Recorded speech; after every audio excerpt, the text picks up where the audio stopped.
चौथी बहू ने लिया फैसला, अपने ससुर का फैसला ही बदल दिया। कल तक तो ठीक थे, अचानक ऐसा क्या हो गया जो बाबूजी घर छोड़कर जाने की बात करने लगे। तीनों बहुओं की खुसुर फुसुर चल रही थी। सब मन ही मन कारण क्या होगा इसका अंदाजा लगा रही थी। परेशान थी तो चौथी बहू, जिसे ब्याह कर आए अभी 3 ही महीने हुए थे। आज सुबह लड़कों के काम पर जाने के बाद बाबूजी ने चारों बहुओं को पास बुलाया और सबके हाथ में सोने का एक एक बिस्किट पकड़ाकर बोले, कल मैं घर छोड़कर हरिद्वार जा रहा हूँ। अब वहीं रहकर राम भजन करूँगा। तुम्हारी सास ने ये तुम लोगों के लिए रख छोड़ा था, जो आज मैं तुम्हें देकर अपनी जिम्मेदारी से मुक्त हो रहा हूँ। बस इतना कहकर बाबूजी अपने कमरे में चले गए थे। स्वभाव से कम बोलने वाले पर बाबूजी के सामने अभी भी किसी की हिम्मत नहीं होती थी कुछ भी बोलने की। बाबूजी के पास बहुत पैसा था, कई खेत खलियान जमीन सभी कुछ था। चारों लड़के भी अच्छा कमा खा रहे थे।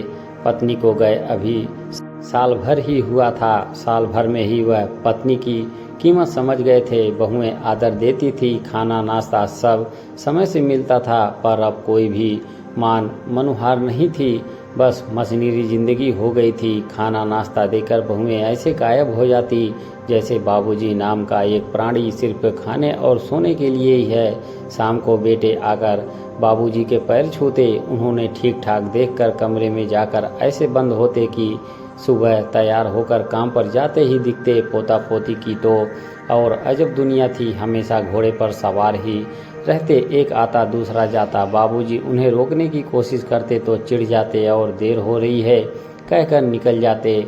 कुछ दिन पहले टीवी पर बाबूजी ने हरिद्वार के एक आश्रम के बारे में एक कार्यक्रम देखा था। प्राकृतिक वातावरण में हर कोई प्रभु के स्मरण में लीन था।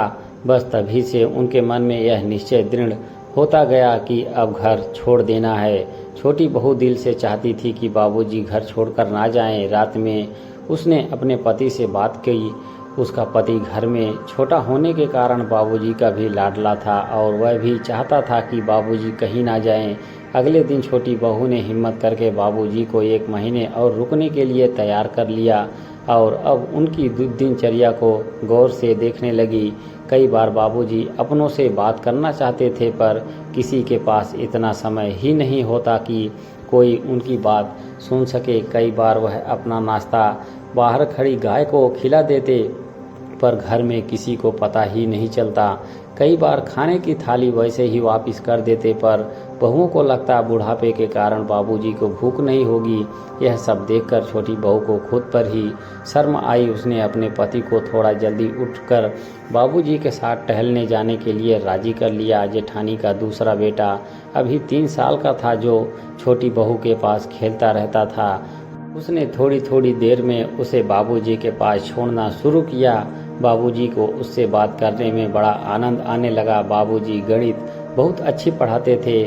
उनके पढ़ाने के कारण आज उनके 2 बेटे इंजीनियर हैं। छोटी बहू ने अपनी बीच वाली जिठानी को ये बात बताई और उनकी बेटी को, जो गणित में ट्यूशन लेने के बाद भी गणित में बहुत कमज़ोर थी, बाबूजी के पास गणित पढ़ने भेजने के लिए राजी कर लिया।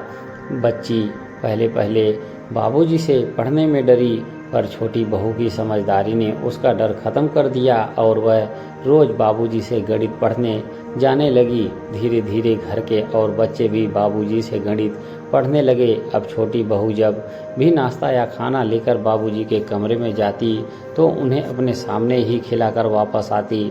धीरे धीरे बाबूजी की विरक्ति कम होने लगी। छोटी बहू ने अपनी जिठानियों को भी बाबूजी की घर में उपस्थिति का महत्व समझाया।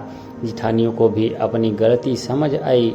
उन्होंने अपने पतियों से बाबूजी के साथ थोड़ा समय बिताने के लिए कहा। धीरे धीरे बाबूजी का समय नाती पोतों बेटों बहुओं में अच्छा बीतने लगा और वे लगभग घर छोड़कर जाने की बात भूल से गए।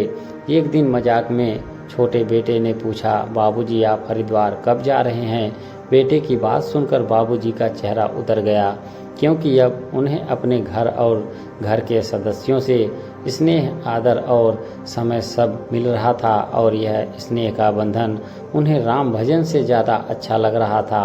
वे उठकर कमरे में जाने लगे तभी उनके सारे नाती पोतों ने उन्हें कसकर पकड़ लिया और बोले, हम दादाजी को कहीं नहीं जाने देंगे। बाबूजी मुस्कुराकर बोले, मैं कहीं नहीं जा रहा। छोटी बहू मुस्कुराते हुए पति को देखने लगी और बाबूजी की निगाह पत्नी की फ़ोटो पर पड़ी। पत्नी की मुस्कुराती फ़ोटो देखकर बाबूजी भी मुस्कुरा दिए। कहानी अच्छी लगी हो तो एक लाइक ज़रूर करें। धन्यवाद।